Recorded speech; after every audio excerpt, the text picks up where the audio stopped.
My parents refused to care for my 2 toddlers while I fought off a lung infection alone in the hospital. When I asked why, my mother said, "You're already a burden.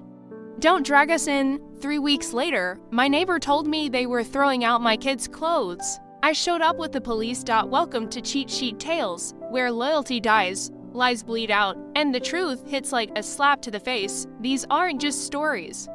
They're confessions soaked in betrayal and regret. Ever spotted a red flag when it was already too late? Say it in the comments. Let's tear into today's tale. I'm Camille Hart, 36, from Minneapolis. I'm a single mom of 2 toddlers, and I've been on my own since their father bailed, just before my youngest was born. This is the story of how my parents left me to die, literally, then tried to erase my kids from their lives like we were garbage, but I didn't just sit back and take it. I brought the police to their doorstep and made sure they'd never have a say in my life again. It started like any other winter week in Minnesota. Cold, gray, and heavy with that bone-deep chill that lingers long after the snow has stopped falling. I had been sick for a few days already, coughing, short of breath, but I pushed through it. Because, well, I'm a mom. There's no such thing as sick days when you're the only one around. Miles is 4.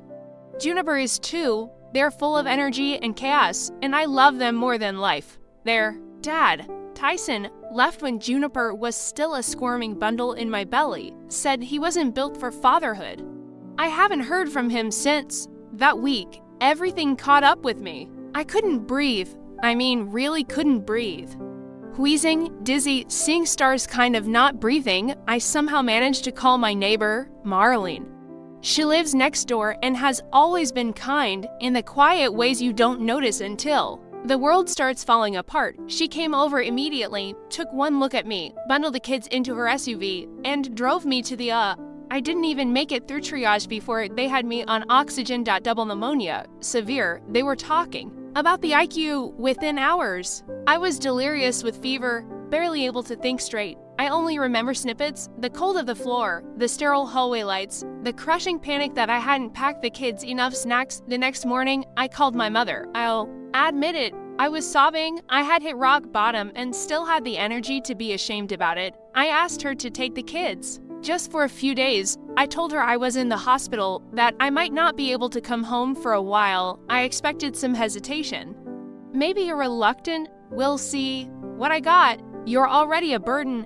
Camille, don't drag us in," word for word. Cold, robotic, like she was commenting on the weather or picking lint off her sweater. I blinked, thinking maybe the fever was warping her voice. "Mom, please, just a few days. I don't have anyone else. I'm sorry, but we didn't sign up to raise your mistakes. You figure it out." Then she hung up. I laid there, tears mixing with the oxygen tube, and stared at the hospital ceiling. I've been let down before, but this was new. This was final. Thank God for Marlene. That woman stepped up in ways that still bring me to tears. She kept my kids fed, warm, bathed, loved. She brought them to visit me once when I was out of ICU, and strong enough to sit up. Miles cried when he saw me. Juniper just stared, unsure why mommy looked so tired and smelled like chemicals. I wanted to hold them forever, but my arms were too weak. My stay in the hospital lasted 22 days. I fought hard. There were nights when the nurses didn't think I'd make it. I overheard one say I was right on the edge. That phrase stuck with me. When I finally got home, still pale and slow-moving, I walked into a storm I didn't see coming. Marlene welcomed me back like family. She'd even left a pot of stew on the stove and stocked my fridge with groceries. The kids were already back home, asleep in their rooms. But she seemed tense. She sat me down at the kitchen table and took a deep breath. "Camille, I need to tell you something. I didn't want to add stress while you were healing, but you need to know." She told me that about a week into my hospital stay, my mother had shown up on my porch unannounced. Marlene hadn't met her before, but she introduced herself and said she was there to take the children's things because, in her words, "Camille isn't coming back. She's going into long-term care. You don't need to be burdened with her mess." Marlene had been shocked. She told her flat out that wasn't happening, that the kids were staying and nothing would be taken. My mom left in a huff. I thought that was the end of it, But then, a week later, a random guy in a beat-up pickup dumped boxes behind Marlene's house, garbage bags. Torn cardboard, all of it was stuffed with my kids' clothes, toys, and books, even junipers. Favorite stuffed bunny, Marlene found them soaked in snow, half buried by wind-blown trash. She saved what she could and kept it in her garage. When I heard all this, my hands shook. I don't know if it was rage or residual weakness from the illness, but I felt like I was going to pass out. They thought I was dying. That much was clear, but instead of coming to help, instead of checking on their grandchildren or supporting their daughter, they started the process of erasing me. Erasing us. My first thought was that I needed to protect my kids. If they could do this now, what would they try next? Claim custody, spread lies. I wasn't going to sit back. I called the police. I explained everything: my hospitalization, the abandonment, the false claim about long-term care, the attempted removal of my children's belongings, and the dumping of their personal items. I had texts, voicemails, and hospital discharge paperwork. Marlene backed every word of it. The officer I spoke to listened carefully. He said it might be hard to charge them with anything unless there was evidence of intent to defraud or harm. But he agreed this crossed serious ethical and boundary lines. He offered to send someone out for a wellness check and documentation. I asked to be there when they went. 2 days later, we pulled into the cul-de-sac where I grew up. Same brick house. Same prune hedges, same cold, indifferent energy. My mom opened the door. My dad stood behind her like a silent accessory. Her eyes landed on me first, then on the officer beside me. I saw the shift, that split second when her expression turned. From shock to calculation, she stepped outside and asked, "Is this really necessary, Camille?" The officer calmly explained that we were there to address concerns about property that didn't belong to them. She denied everything at first, said she had no idea what we were talking about. But when the officer mentioned the witness, Marlene, she folded faster than a house of cards. Oh, that, I didn't think Camille would want all that junk. It was cluttering up her house, cluttering up my life. I said, "You thought I was dying. And instead of being there for your grandchildren, you started erasing them." She said nothing. The officer issued a formal warning for harassment and unlawful disposal of personal property. It wasn't an arrest, but it was on record. He advised them not to come near me or the children again without permission, or there would be legal consequences. As we turned to leave, my dad called out, "You're making a scene over nothing." I didn't even look back, because that's when it hit me. They never saw me as a daughter. They saw me as a problem to manage, a mess to clean up, and I was done playing a part. The silence in the police car as we pulled away from my parents' house was almost deafening. I stared out the window, not seeing the quiet suburban blocks, just breathing, finally, deeply, trying to calm the shaking in my chest. That wasn't from illness anymore. It was rage, betrayal, and a hollow kind of grief. Not the grief that comes with death, but the kind that comes from realizing people who raised you were never really there. That night, I sat on the floor with my kids and tried to explain, gently, clumsily, that Grandma and Grandpa weren't going to visit for a while. Miles asked if he had done something wrong. That broke me. I held him so tight he squirmed, but he let me do it. Juniper curled up in my lap like she knew I needed to feel their heartbeat against mine. Take her children's belongings like she's already dead. What's dramatic is dumping their clothes behind a garage like they were donation. Been leftovers. What's dramatic is pretending it never happened. They said nothing. You left us, I continued, and now you're mad that people know it. My mother took a breath like she was going to respond. Then she caught herself. She looked over my shoulder at the little hands poking over the edge of the stroller, at the chalk drawings on the driveway. We were just trying to help in our own way. She said weakly, "You didn't even call." I replied, "For 3 weeks. And then I said something I never thought I would. You don't get to try again." Her face froze. The quiet rage behind her carefully done makeup flickered to the surface. But she swallowed it. "We'll see what the courts say," she snapped. My father flinched slightly, as if she'd said it out loud without discussing it. First. I crossed my arms. "Please, file something, I dare you. I have everything documented, and unlike you, I have people who were actually there. Marlene, my doctors. My coworkers, my sister. Let's do it. I'd love to have this conversation in front of a judge. She didn't expect that. She didn't expect me to be the one ready for war. They left without another word. And for the first time in my life, I didn't feel like the scared daughter trying to explain herself. I felt like a mother, a protector, someone who had nothing left to lose and everything worth fighting for. Standing right behind her, Marlene came back out as their car pulled away. You okay? I nodded. No, but I will be. Later that evening, I started a document on my laptop. I called it emergency file. In case they ever try anything again. It included everything: dates, screenshots, statements, contact information for people willing to testify. I even wrote a short letter to my kids. Not because I was planning to leave, but because I was done being unprepared. People like my parents, they move in silence, they count on shame.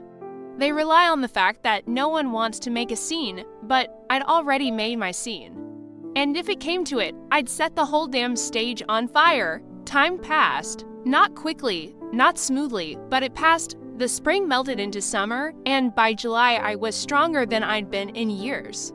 Not just physically, but emotionally. I was done asking for people to care. I was done performing the role of the black sheep in a family that had no idea what love actually looked like. Marlene became more than a neighbor. She was our emergency contact, our honorary, and some nights I'd find Miles curled up on her couch watching cartoons while she crocheted beside him. Juniper took to her so quickly, it was like she'd been part of our lives all along. And fellas, something shifted between us. We started calling each other every other night. Sometimes just for 5 minutes while the kids screamed in the background. Sometimes for an hour crying over things we never dared to say out loud. Growing up, we talked about our mother's control, our father's silence, the way we were always trying to be good enough when all they really wanted was obedience. And eventually, we talked about doing something. Not out of vengeance, but out of clarity. See, the thing about my parents is they love appearances. Their lives are built around social image, their reputation at church, the neighborhood gatherings, the carefully curated online photos that make their world look clean, good, benevolent, and nothing threatens people like that more than the truth. So we decided to pull off something I can only describe as tactical honesty. The church was hosting its annual Grace Gala in August. It was a big deal. Fundraisers, speeches, catered food, families dressed to the nines. My mother had been a key organizer for over a decade. My parents had been selected to be honored with a Lifetime of Service award. That told me this one afternoon over the phone, cautiously, "They're going to get a plaque," she said. "A literal plaque," I snorted. "For what?" Withholding compassion, she didn't laugh. "Del, I think you should tell your story." "To who?" "The choir, to the people they're lying to." At first, I was resistant, but the more I thought about it, the more it made sense. People like my parents count on silence, on keeping the family drama buried in whispers. So IRSVPD. I showed up to that event in a fitted navy dress, hair blown out for the first time in a year, with Marlene at my side and my kids in matching outfits. I walked in like I belonged there, because I did. The looks started right away. A few of the older women gave me polite nods. Others blinked, visibly surprised. My parents hadn't mentioned I was coming. I'm sure, during the speeches, I kept my mouth shut. I let them have their platitudes. I let them play the part. My mother smiled like a queen in exile. My father stood behind her, still expressionless, and then they were called to the podium, the Lifetime of Service award. There was applause. Applause that started to slow as a few murmurs passed through the room. Because someone else was walking toward the stage. I didn't ask permission. I didn't need a microphone. I walked right up and stood beside them as they accepted their plaque. People were already whispering. I turned and looked at the crowd. My voice didn't tremble, not once. "I just want to say how proud I am to be here tonight," I began, "because my parents have dedicated a lifetime to a certain image of service. They know how to smile, how to bake casseroles, how to sit in the front pew." I paused, and 3 months ago, when I was hospitalized for a near-fatal lung infection, they told me I was a burden. They refused to care for my children. They told my neighbor I was going into long-term care and threw out my kids. Clothes, dead silence. My children were treated like trash. Their things were left in snow-soaked garbage bags behind a garage. And when I asked why, my mother said, "Don't drag us in." No one moved. Fellas was standing in the crowd, arms crossed, jaw tight. Marlene was behind her, nodding. "I'm not here for revenge." I said, "I'm here for the truth, because when someone chooses reputation over love, over life, they don't deserve your applause. They deserve your honesty. So clap if you want. But don't pretend you didn't know." Then I stepped down.